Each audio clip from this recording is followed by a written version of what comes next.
Hello guys, welcome back to my channel Lorix. आज जो है एक बहुत इंपॉर्टेंट टॉपिक डील करेंगे हम लोग, स्टेजेस ऑफ क्रिमिनल प्रोसीडिंग।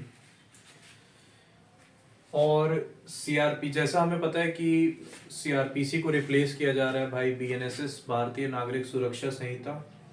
और 1 जुलाई से इसका इन्फोर्समेंट करने की बात हुई है।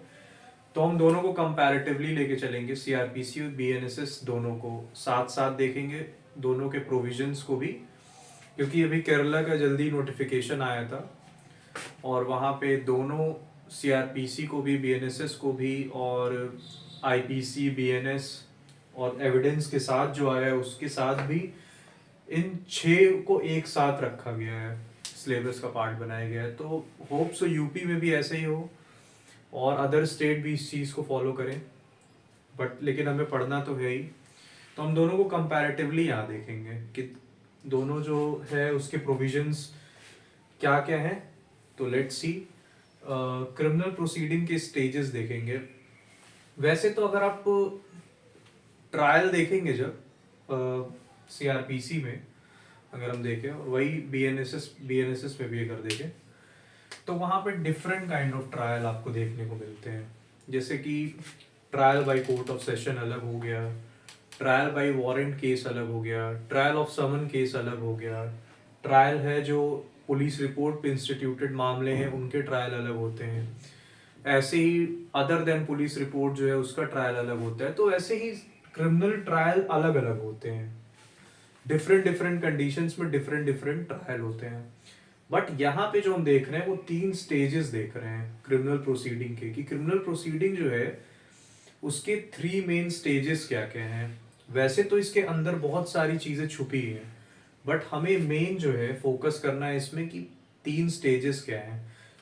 तो let's see, stages of criminal proceeding. तो बेसिकली अगर हम स्टेजेस ऑफ क्रिमिनल प्रोसीडिंग की बात कर रहे हैं तो यहाँ पे 3 तरीके की स्टेजेस आपको देखने को मिलेंगी। सबसे पहला जो होगा वो इन्वेस्टिगेशन होगा, सेकंड जो होगा वो इंक्वायरी होगा, और थर्ड जो होगा वो ट्रायल होगा।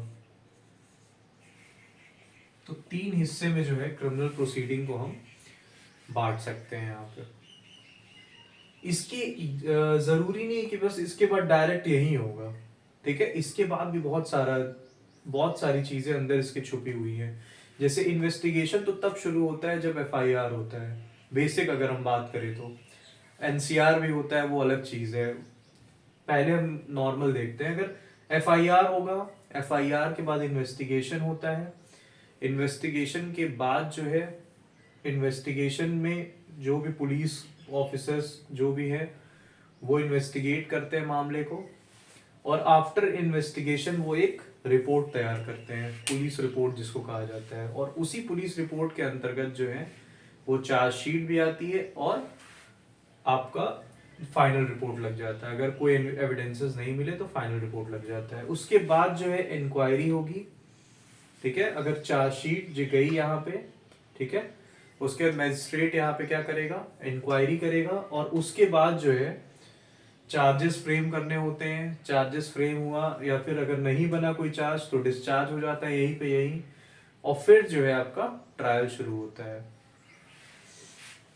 तो वो तो एक जनरल पैटर्न। मैं ये बताना चाह रहा था यहाँ पे कि इसमें काफी चीजें अंदर हिडन है जो हम धीरे धीरे करके ओपन करेंगे, एक साथ नहीं कर सकते। इसको मैं क्यों डील कर रहा हूँ, इन्वेस्टिगेशन, इंक्वायरी और ट्रायल, 3 मेन स्टेजेस क्यों मैंने यहाँ पे कह दिया, क्योंकि यहाँ पे जो है ये 3 इंपॉर्टेंट टॉपिक हो जाता है मेंस पॉइंट ऑफ व्यू से। यहाँ पे क्वेश्चन आता है आपका, या तो इन तीनों के बीच डिफरेंस पूछ लेगा, या तो फिर सेपरेटली डिफरेंस पूछ लेगा एक दूसरे के बीच में, या फिर सेपरेट टॉपिक भी आ सकते हैं। जैसे इन्वेस्टिगेशन पे अलग आ गया, इंक्वायरी पे अलग आ गया, ट्रायल पे अलग आ गया, ठीक है। अब अगर हम देखें तो ये तीनों स्टेज का सीक्वेंस कभी भी सीक्वेंस वाइज होगा। यानी कि पहले ये नहीं हो सकता बाद में ये नहीं हो सकता, या फिर पहले ये नहीं हो सकता बाद में ये नहीं हो सकता। तो ये सीक्वेंस में चलेगा तीनों स्टेजेस। और अब एक एक करके इंडिविजुअली इसको देखते हैं कि ये क्या है। तो सबसे पहला अगर हम इन्वेस्टिगेशन को यहां पे देखें,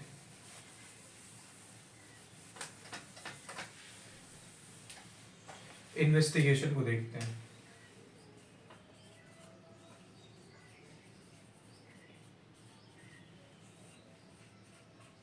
इन्वेस्टिगेशन को अगर हम देखें तो इन्वेस्टिगेशन जो है आपका वो सीआरपीसी में सेक्शन 2H में डिफाइन है।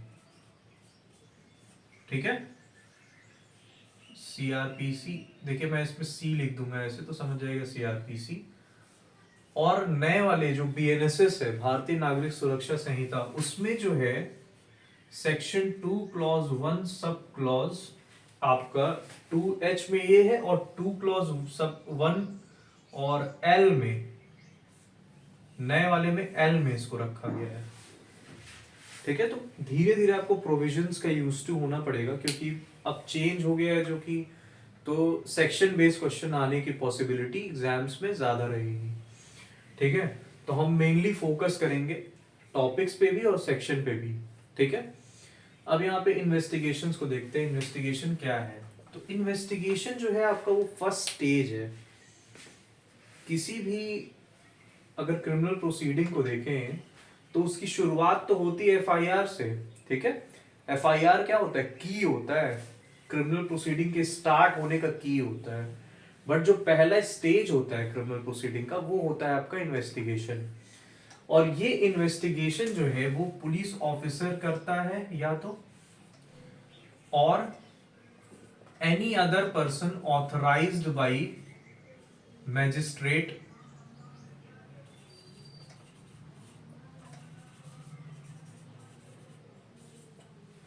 ठीक है, ये दो लोग जो है इन्वेस्टिगेशन कर सकते हैं। तो अब आपका एक बहुत इंपॉर्टेंट क्वेश्चन पूछता है, क्या इन्वेस्टिगेशन मैजिस्ट्रेट इन्वेस्टिगेशन कर सकता है? तो इसका जवाब है नहीं। इन्वेस्टिगेशन या तो पुलिस ऑफिसर करेगा या कोई अदर पर्सन करेगा जो मैजिस्ट्रेट के द्वारा ऑथराइज किया गया है। तो ये बहुत इंपॉर्टेंट हो जाता है कि इन्वेस्टिगेशन करेगा कौन। अब अगर मीनिंग देखें इसकी कि इन्वेस्टिगेशन का पर्पस क्या है, मीनिंग क्या है, कि इन्वेस्टिगेशन क्यों कर रहे हैं, तो इन्वेस्टिगेशन हम इसलिए कर रहे हैं टू कलेक्ट एविडेंसेस।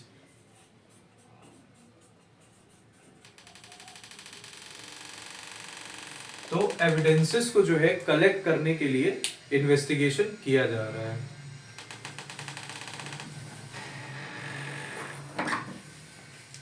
तो यहां तक हमें क्लियर हो गया कि इन्वेस्टिगेशन का पर्पस क्या है, ऑब्जेक्ट क्या है इन्वेस्टिगेट करने का। तो इन्वेस्टिगेशन करने का ऑब्जेक्ट है टू कलेक्ट एविडेंसेस। अब अगर कंप्लीशन की बात करें, इसको हम सब हेडिंग्स में भी करके लिख सकते हैं। जैसे सबसे पहले इन्वेस्टिगेशन अगर आ गया लिखने को, सपोज दैट, तो मीनिंग लिख दिए, मीनिंग के बाद लिख दिए कौन कर सकता है, by whom investigation can be done. उसके बाद अगर कंप्लीशन एक सब हेडिंग कर दिए कि कंप्लीशन, कब इन्वेस्टिगेशन कंप्लीट होगा और कहां पे जा करके इन्वेस्टिगेशन को अब समझ लिया जाएगा कि इन्वेस्टिगेशन कंप्लीट हो गया है। तो इस कंप्लीशन में एक आपका बहुत इंपॉर्टेंट केस आ जाएगा, union of India versus Prakash P Hinduja. ये बहुत इंपॉर्टेंट केस लॉ है यहाँ पे, जिसमें क्लियर कट बता दिया कि इन्वेस्टिगेशन जो है कंप्लीट कब होता है। और ये केस है आपका 2003 का, सुप्रीम कोर्ट। इसमें क्या हेल्ड हुआ? इसमें ये हेल्ड हुआ कि इन्वेस्टिगेशन कब कंप्लीट होता है। तो investigation ends with the filing of chargesheet. Investigation कब कंप्लीट होता है? Investigation ends with filing of chargesheet. और चार्जशीट का अगर हम सेक्शन देखें यहाँ पे, तो चार्जशीट सीआरपीसी में आपका दिया था सेक्शन 173 में और सेक्शन 193 बीएनएसएस में। ये सीआरपीसी का हो गया और ये बीएनएसएस का हो गया। ठीक है, चार्जशीट आपकी कहाँ दी हुई है? सेक्शन 173 सीआरपीसी और 193 बीएनएसएस। चार्जशीट हम क्या जानेंगे उस समय देखेंगे जब चार्जशीट पढ़ रहे होंगे। अभी बेसिक आइडिया जान लीजिए कि चार्जशीट पुलिस ऑफिसर इन्वेस्टिगेशन के बाद एविडेंसेस को कलेक्ट करता है, और अगर जो अक्यूज पर्सन है उसके खिलाफ कोई एविडेंसेस मिल जाते हैं, ठीक है, तब फिर वो चार्जशीट बनाता है, यानी कि पुलिस रिपोर्ट बनाएगा। पुलिस रिपोर्ट में एक वाइडर टर्म है, पुलिस रिपोर्ट में आपका चार्जशीट भी शामिल होती है, फाइनल रिपोर्ट यानी कि क्लोजर रिपोर्ट भी शामिल होता है। और जब इन्वेस्टिगेशन कंप्लीट हो जाता है तो उस कंडीशन में पुलिस रिपोर्ट तैयार करता है पुलिस, और उसके बाद जो है चार्जशीट बनाता है। अगर कोई चार्जेस बन रहे होंगे अक्यूज के खिलाफ तब तो वो चार्जशीट बनाएगा, नहीं तो वो फिर फाइनल रिपोर्ट बनाएगा। दोनों ही कंडीशन में मैजिस्ट्रेट के पास जरूर जाना है। ऐसा नहीं कि वहीं से फाइनल रिपोर्ट बना के जो है अपने ही मामला जो है खत्म कर दिया, नहीं, उसके बाद भी उसको पुलिस मैजिस्ट्रेट के पास प्रेजेंट होना है और वो पुलिस रिपोर्ट दिखाना है कि सर इसमें मुझे कोई एविडेंसेस नहीं मिले और जो है इसके अगेंस्ट कोई मामला नहीं बन रहा है। उसके बाद वो मैजिस्ट्रेट का डिस्क्रिशन है कि वो वहीं से मामले को डिस्चार्ज कर देता है या फिर यानी फर्दर इन्वेस्टिगेशन का ऑर्डर देगा। वो बात की बात है, हम जब बाद में से आगे पहुंचेंगे सीआरपीसी बीएनएसएस में तो वहां देखेंगे, ठीक है। अभी बस एक बेसिक आइडिया लगा लिया कि चार्जशीट क्या होती है। तो चार्जशीट पुलिस रिपोर्ट का पार्ट होता है, और पुलिस रिपोर्ट का पार्ट चार्जशीट और फाइनल रिपोर्ट दोनों होता है। अगर अक्यूज के खिलाफ इन्वेस्टिगेशन करने के बाद एविडेंसेस मिले हैं और उसके अगेंस्ट चार्जेस बन रहे हैं, तब तो फिर उसके खिलाफ जो है पुलिस रिपोर्ट तैयार की जाएगी, और पुलिस रिपोर्ट में चार्जशीट को बनाया जाएगा पुलिस ऑफिसर के द्वारा। जो इन्वेस्टिगेटिंग ऑफिसर आईओ होता है वो क्या करेगा, चार्जशीट बनाएगा और मजिस्ट्रेट के सामने पेश करेगा, और अगर कोई एविडेंसेस नहीं मिलते तो फाइनल रिपोर्ट लगा दी जाएगी। तो ये कुछ बेसिक इन्वेस्टिगेशन के बारे में हो गया। अब इन्वेस्टिगेशन जो है क्या कंसिस्ट करेगा, तो इन्वेस्टिगेशन में जो है सबसे पहले तो प्रोसीड टू स्पॉट यानी कि प्लेस ऑफ इंसिडेंट्स पे पुलिस ऑफिसर जो है वो पहुंचेगा, ठीक है। उसके बाद जो है वहां पे जाके फैक्ट्स एंड सर्कमस्टांसेस को असर्टन करेगा कि यहाँ पे जो क्राइम का स्पॉट है जहाँ पे मान लीजिए ऑफेंस हुआ, वहां पे ही तो पुलिस पहुंचेगी इन्वेस्टिगेट करने के लिए। तो वहां गई, असर्टेन किया क्या है फैक्ट सर्कमस्टांसेस, अगर गोली चली है तो कैसे चली है, कौन चलाया है, कैमरा है, सीसीटीवी है, सब कुछ चेक करेगा, इन्वेस्टिगेट करेगा, एविडेंसेस को कलेक्ट करने की कोशिश करेगा।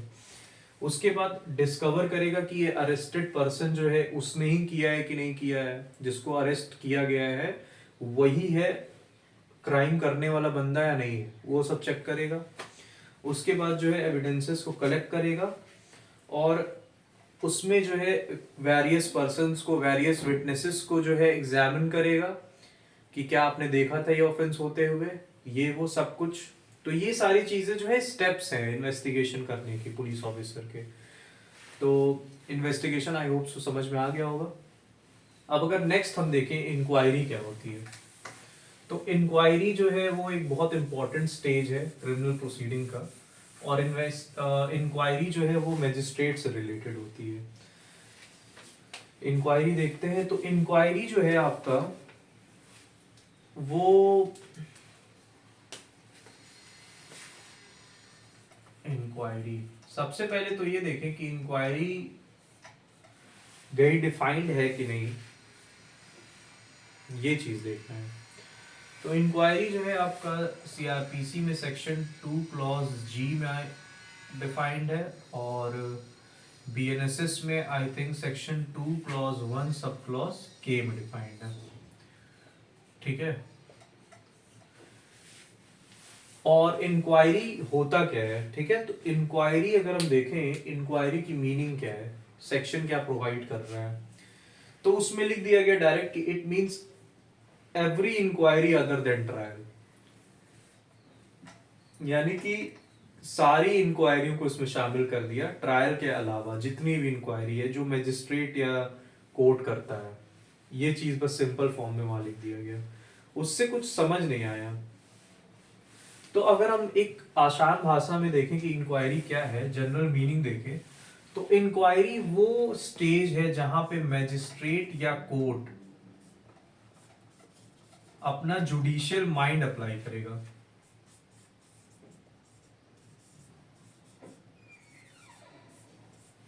आफ्टर इन्वेस्टिगेशन जब उसके पास पुलिस रिपोर्ट पहुंची मैजिस्ट्रेट के पास, तो उसके बाद वो इंक्वायरी करता है। मैजिस्ट्रेट वहां पे अपने जुडिशियल माइंड को अप्लाई करता है और देखता है कि क्या ये जो पुलिस रिपोर्ट बनाई गई है पुलिस ऑफिसर के द्वारा, इन्वेस्टिगेटिंग ऑफिसर के द्वारा, तो क्या वो पुलिस रिपोर्ट जो बनाई गई है वो सही है, क्या अक्यूज के अगेंस्ट चार्जेस बन रहे हैं, और अगर नहीं बन रहे तो फिर वो डिस्चार्ज कर देगा वहीं से मामले को, फिर बात ही खत्म।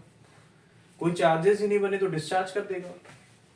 तो यही है इंक्वायरी की। इंक्वायरी में मैजिस्ट्रेट या कोर्ट जो है वो अपने जुडिशियल माइंड को अप्लाई करता है, और जुडिशियल माइंड को अप्लाई करने के बाद वो इस निष्कर्ष पे पहुंचता है कि अक्यूज जो है उसके अगेंस्ट कोई मामला बन रहा है या नहीं बन रहा है।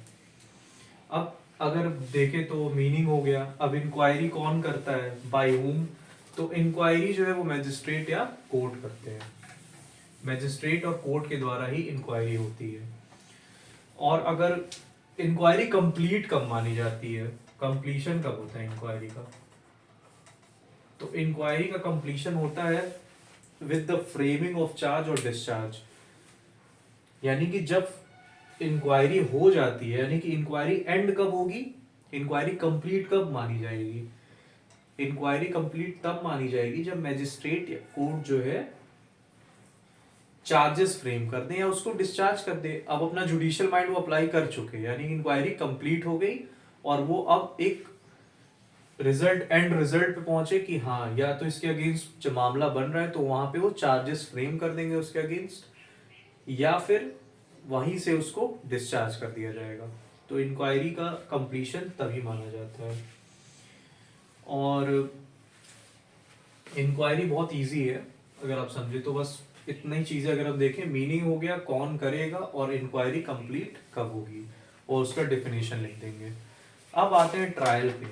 ट्रायल क्या होता है?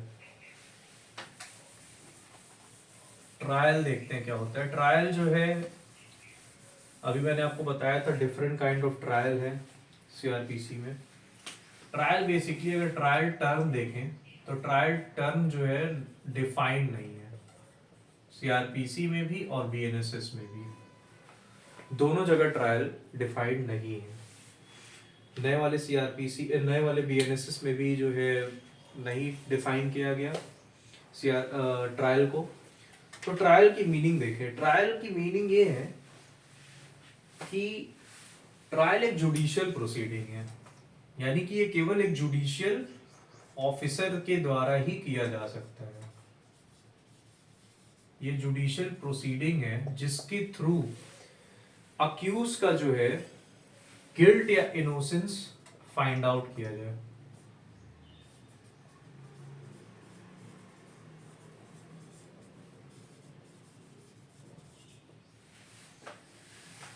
यानी कि ट्रायल हमें एक चीज समझ में आ गया कि ये केवल जुडिशियल ऑफिसर के द्वारा ही किया जाएगा। ठीक है, ये एक जुडिशियल प्रोसीडिंग है, और जुडिशियल प्रोसीडिंग है, और इस ट्रायल में गिल्ट या इनोसेंस को फाइंड आउट करा जाता है अक्यूज का through evidences, through different kind of proceedings which जो है ट्रायल के दौरान चलेंगे। एविडेंसेस दिए जाएंगे, क्रॉस एग्जामिनेशन होता है, एग्जामिनेशन इन चीफ होता है, री एग्जामिनेशन होता है, बहुत सारी चीज़ें हैं। विटनेसेस को बुलाया जाता है, उनका एग्जामिनेशन किया जाता है, बहुत सारी चीज़ें, डॉक्यूमेंट्स प्रोवाइड किए जाते हैं, डॉक्यूमेंट्री एविडेंसेस दिए जाते हैं, फिर कुछ ओरल एविडेंसेस भी होते हैं। तो वो एविडेंस एक्ट जब हम देखेंगे वहाँ पे देखेंगे ये सब चीज़ें। अभी आप केवल इतना जानिए कि ट्रायल जो है वो जुडिशियल प्रोसीडिंग है, और जुडिशियल प्रोसीडिंग है, और ये क्यों किया जाता है? तो ये गिल्ट और इनोसेंस, जो अक्यूज का गिल्ट, अक्यूज जो है वो गिल्टी है या इनोसेंट है, ये फाइंड आउट करने के लिए ट्रायल किया जाता है। और एंड रिजल्ट क्या होता है इसका? तो एंड रिजल्ट ये होता है कि या तो फिर वो एक्विटल हो जाएगा, ठीक है, या तो दोष मुक्त हो जाएगा अक्यूज जो है, या फिर कन्विक्ट हो जाएगा।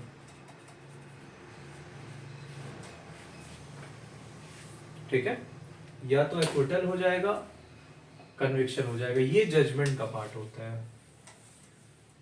ट्रायल का एंड रिजल्ट होता है जजमेंट। एंड ऑफ ट्रायल क्या कहा जाता है? जजमेंट। जजमेंट आ गया और जजमेंट में या तो एक्विटल हो जाएगा या तो कन्विक्शन हो जाएगा, यही दो चीज होगी। या तो अक्यूज को दोष मुक्त कर दिया जाएगा या फिर उसको कन्विक्ट कर दिया जाएगा, यानी कि उसको गिल्टी प्रूवन कर दिया गया, कन्विक्ट कर दिया गया। और एक्विटल का मतलब हो गया कि वो इनोसेंस है, यानी कि उसकी उसको गलत तरीके से जो है फ्रेम किया जा रहा था, उसकी कोई गलती नहीं है, उसको एक्विट कर दिया गया, आसान शब्दों में अगर समझे तो। और जजमेंट जो है वो एंड ऑफ ट्रायल होता है, यानी कि ट्रायल यहां से खत्म हो गया। उसके बाद सेंटेंस पे हियरिंग होती है, अक्यूज से पूछा जाता है कि आप कुछ कहना चाहते हैं, यानी कि डिफेंस से, और उसके बाद जो है एंड ऑफ ट्रायल हो जाता है। तो कंप्लीट ट्रायल ये आपका रहा। तो एक बेसिक आइडिया आपको आई होप सो समझ में आ गया होगा कि इन्वेस्टिगेशन क्या है, इंक्वायरी क्या है, ट्रायल क्या है। इन तीनों स्टेजेस बहुत इंपॉर्टेंट है। अब हम नेक्स्ट लेक्चर में इनके डिफरेंसेस को देखेंगे, इन तीनों को, और जो है आगे प्रोसीड करेंगे। So thank you all of you for watching this video, और आई होप कि आपको चीज़ें समझ में आ रही हूँ। आसान शब्दों में मैं समझाने की कोशिश करता हूँ, और ऐसे अपना सपोर्ट बनाए रहिएगा। Thank you.